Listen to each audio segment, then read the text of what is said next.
Hello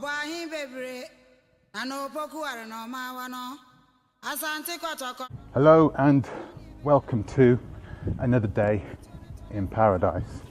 Well, not exactly paradise, I should say. I'm in the Latvian capital in Riga, one of the most culturally rich cities in the whole of Europe. No, I'm only joking. It's a terrible place. Don't come here, whatever you do. I'm only here because I have to be here. This isn't the first time I'm here, and I wanted to show you guys something. I know you guys are asking yourself, what the hell are you here on this channel, which is an African repat channel? What are you doing talking about Latvia, a cold, small, Baltic European country? Well, stay tuned and you'll find out. I hate it here. I hate it here. Okay, well, maybe it's not that bad. It's different. So this is the house of the Blackheads. Now, not you're thinking, oh, the house of the Blackheads. Oh, well, what's it got to do with black people? Well, it doesn't have the name doesn't have anything to do with black people, actually. But right here we have a beautiful embellishment on the building. This is St. Maurice. Where am I? That way, half an hour by flight, you have Helsinki. About an hour by flight this way, you have Moscow. Hour in this direction, you have Stockholm. Yep, just remembered Stockholm. So Stockholm is that direction. We are sort of in the middle. The Baltic countries, there are 3 Baltic countries. So you have Estonia, Latvia and Lithuania going from the top to the bottom. But they're tiny countries. Okay, a couple of million people inside this country, so it's a tiny country. Even all 3 of them together, I would say, is about the same size as New York City. Who is this guy? What's he doing adorning the facade of a 14th century building here right next to the Russian border? This is St. Maurice. St. Maurice was a colonel.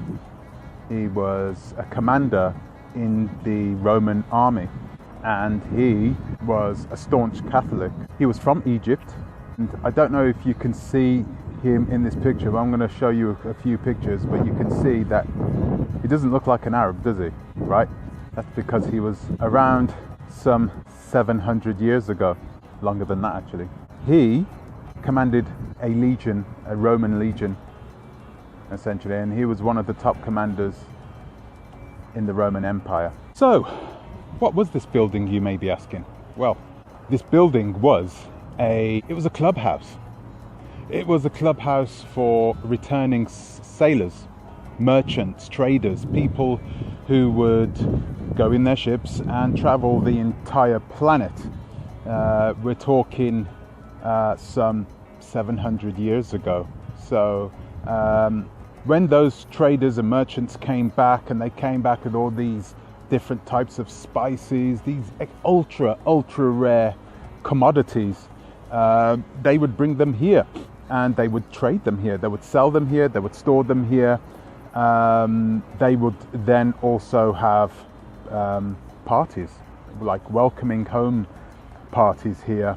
You got to remember, most of those traders were extremely wealthy. To do something like that, to get on a ship, travel the entire globe with a crew, was an expensive thing to do. So the people that were doing this were wealthy people. They were wealthy traders, and you would come back here, and a lot of ceremony, a lot of luxuries were lavished in there on their return. So yeah, that's what this building was. So some of you may be thinking, wait a minute, so you had a bunch of Europeans sailing around the world, but this doesn't answer why they would put a big embellishment of an African warrior on the front of their storage house. Well, in fact, they would put the picture of St. Maurice everywhere, on their coat of arms, on the front of their ships, on their sails, on their flags, on their shields, on their weapons. Why did they do this? Because people feared Saint Maurice. They would put his picture everywhere to warn people, like pirates, that they should not be messed with under any circumstances. So this building was demolished. It was bombed by the Germans in World War II, 1941. It was completely obliterated. And after the Germans withdrew from Latvia, they were forced out by the Russians. The Russians came in, and then obviously during Soviet times, this building, after it was partially rebuilt, was completely obliterated by the communist regime of Russia. And it remained that way until the mid-1990s. And when the mid-1990s came around, a big-time banker from Latvia funded the rebuilding of this whole building, and also there was some public funds, and also the public got involved. So they, around 5,000 people gave around €7 at the time towards rebuilding this extremely beautiful building, and what a job they did. He was in ancient Egypt what we would have called back then Kemet, and he is more than likely a Nubian. The Kemet was literally, I heard somebody say this, I heard somebody say that the Kemet means land of the black.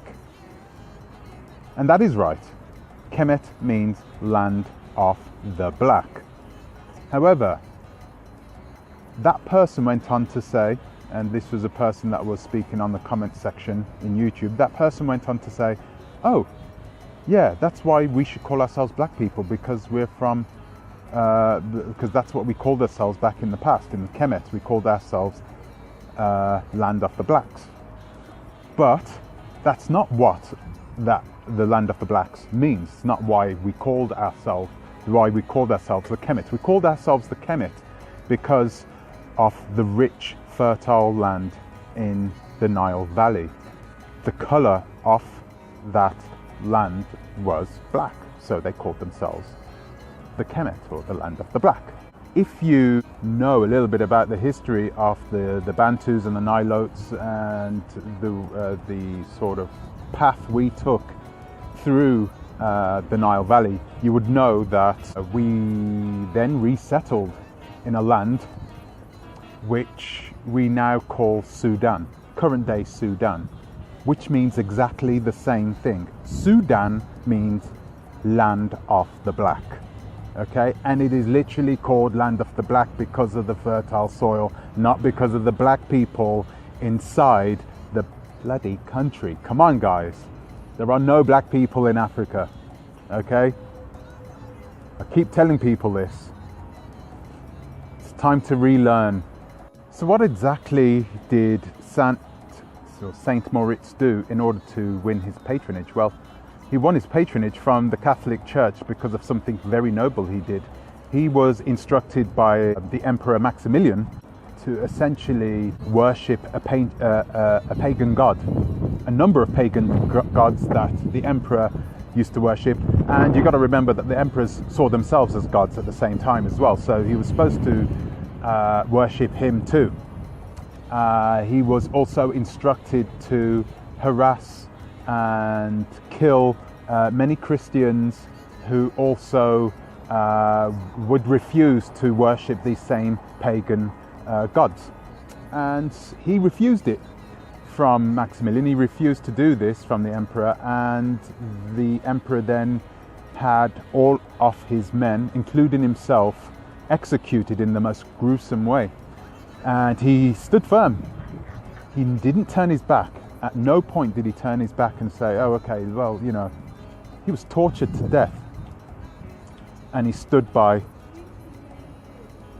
what he believed in. So I suppose that's one thing we can take from Saint Maurice, that you should always stand by what you believe in. A very noble thing to do. Perhaps not for a noble cause, you know. You got to remember, he was born, I think, he was born AD. He was born AD. So I'm trying to figure out, because Jesus wasn't born until later. So I'm trying to figure out how that happened. I'm not sure how that happened. I'm going to try and do some more research. If anybody knows any information on Saint Maurice and when he was born, then please let me know in the comment section below, because I'm kind of perplexed at this moment. I don't know how I managed to do that. Now, if you think on the similar lines on the way that I think, then you will already know how I'm thinking. Yeah, here we have this strong warrior African guy who has essentially sacrificed himself for a religion which in reality was probably forced upon him and his family, which is very reminiscent of what is happening today. You got a lot of people who are doing this today, which is just, and if it's not for religion, it's for their country.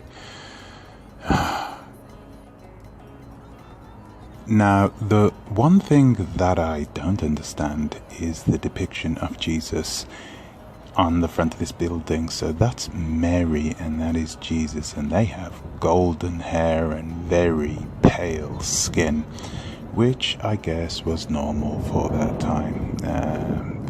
But in that part of Europe, Jesus was normally represented by a black person and not a white person. So that's about it from me for today. That's my little history lesson done. It's just about starting to rain. I don't know if you can see these dark clouds behind me, but it's literally raining right now. So I'm going to get inside, I'm going to grab a coffee. I'm actually going to make another video, quite important one as well, dark one. You're going to see it for yourself, should be fun. So stay tuned, and yeah, I'll see you in the next one. Ta-ra a bit.